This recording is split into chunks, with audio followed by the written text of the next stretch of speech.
There's a couple things going on in New Jersey. Can we not? Background is mostly Irish and German, not super educated on how they are, but I heard they're typically a little less progressive. Yeah.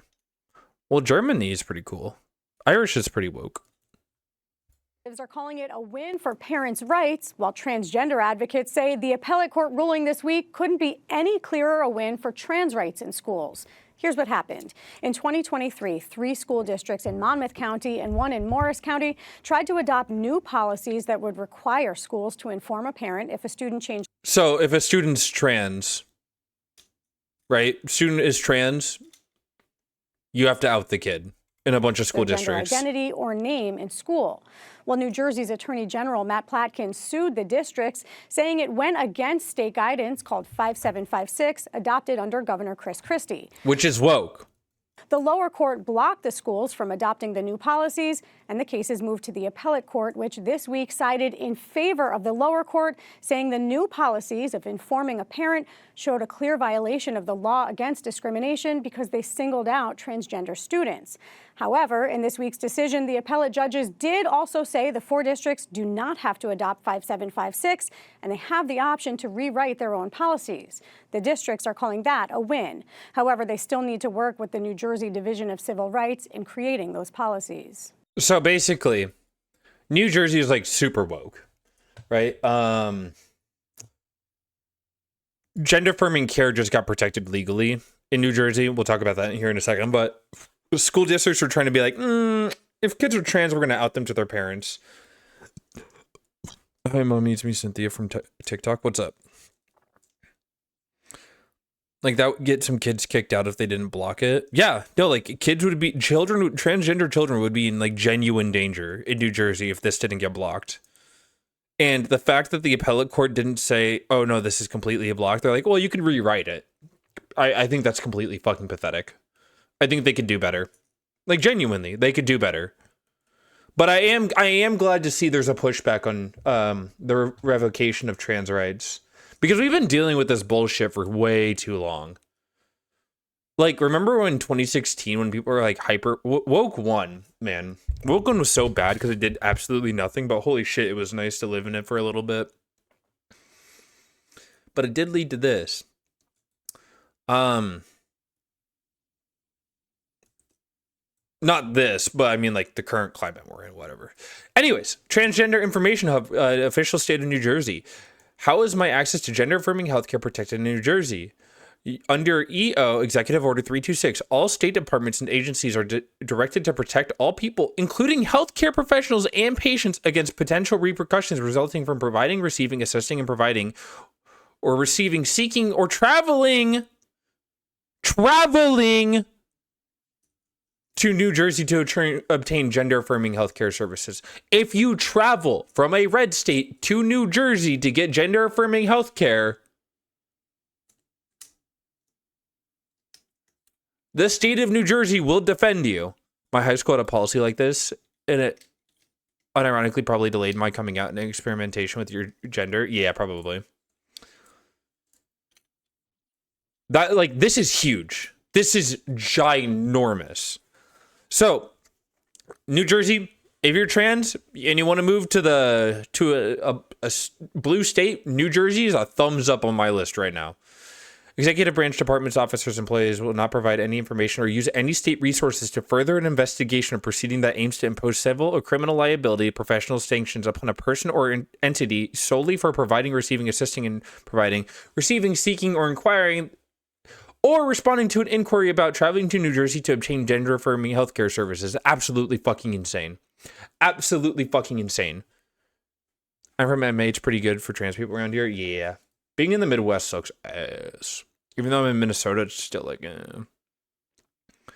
Example of gender-affirming healthcare: mental health or psychiatric care, surgery, hormone replacement therapy, or other non-surgical treatments, other behavioral medical interventions, treatments, therapies designed to support informed individuals' gender identity.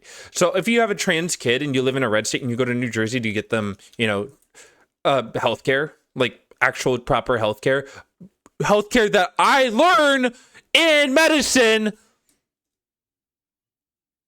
which saves lives, You won't be New Jersey will protect you in your agency. Will not comply. The executive branch departments will not comply with subpoena issued by another state, knowing that the subpoena seeks information solely because a person or entity provided, received, or assisted in health, gender affirming care. Absolutely incredibly woke. Insanely woke. Like, this is a huge bill. I'm very happy to see that there's this pushback. New England is mostly blue, I'm pretty sure. This does make me happy. Yeah, it's good news. It's very good news. On top of this, Trump's Health and Human Services threat to withhold Medicare and Medicaid funding over trans care. You remember that? It got shelved, chat. It's gone. It's done for. It's out of here. Trump administration is walking back on its most aggressive attempt to end gender-affirming care for youth nationally, according to the official document obtained by NPR. The document shows the Department of Health and Human Services likely will not be finalizing a proposed rule that would have blocked all Medicaid and Medicare funding for hospitals to provide pediatric gender-affirming care. The Trump administration rejects ideologically driven surgical interventions of vulnerable children. Dude. The fact that Trump admin is backing off from this action is a victory for people who are defending the rights and interests of trans people, but I don't think it indicates a more general retreat from aggressive posture from Trump's administration. I think that people that were posing this realized, like, oh shit, Trump's gonna die soon, and we are going to get absolutely fucking Nuremberged if we go through with this. Surgery is very rare among transgender people under the age of 18. Yerp. Thank you, NPR, for clarifying that. I'm actually glad that they clarified that. Usually NPR doesn't do this shit like this where they clarify it because they want to be, like, independent, but sorry, NPR pisses me off. Like, holy shit. This was very bad. This was going to be very bad. Pretty much every hospital would stop its gender-affirming care. Every public hospital would stop its gender-affirming care if they were going to get cut from Medicaid and Medicare funding. Because it's so much money you're losing out on.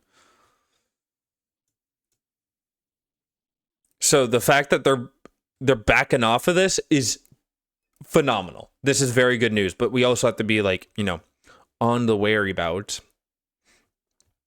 The AMA and the Children's Hospital Association both submitted comments about the urgent agency to rescind or withdraw the proposed rule. Major U.S. medical groups say that puberty blockers and sex hormones are safe and can be effective for transgender young people.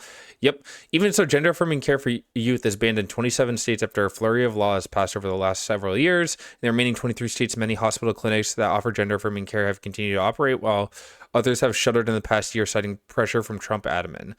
The pressure that's come from the proposed rule. Another rule would bar federal Medicaid reimbursement for transgender pediatric patients. And the declaration from Health Secretary Robert F. Kennedy Jr. that aimed to redefine the standard of care. They're backing off this, dude.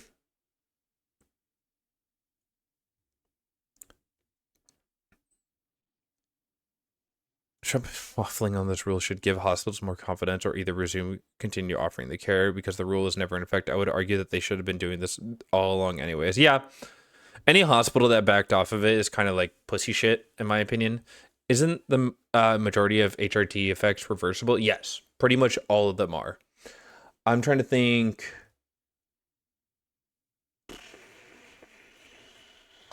Is there a single one that I can think of off the top of my head? I mean, obviously, like, I've been on hormones for so long that I've developed breast tissue, but obviously mastectomies exist. What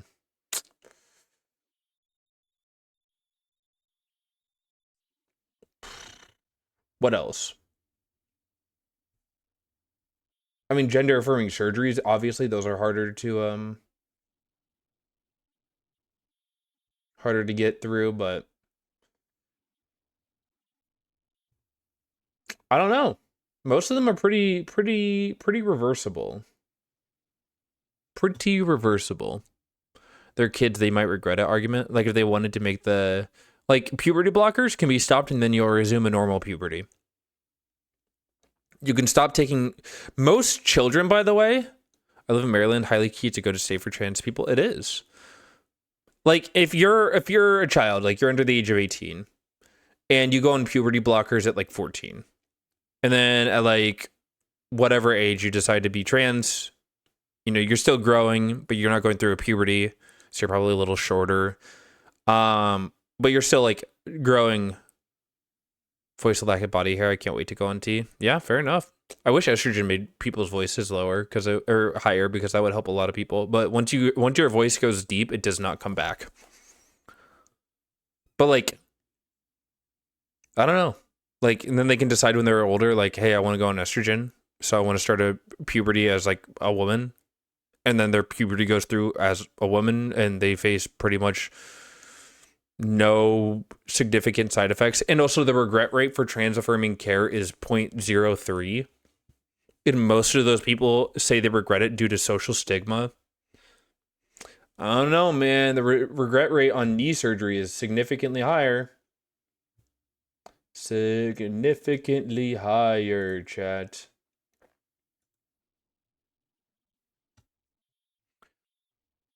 I feel like I wouldn't mind a deep voice because I always thought girls with deep voices are cool. Thanks, Mizu.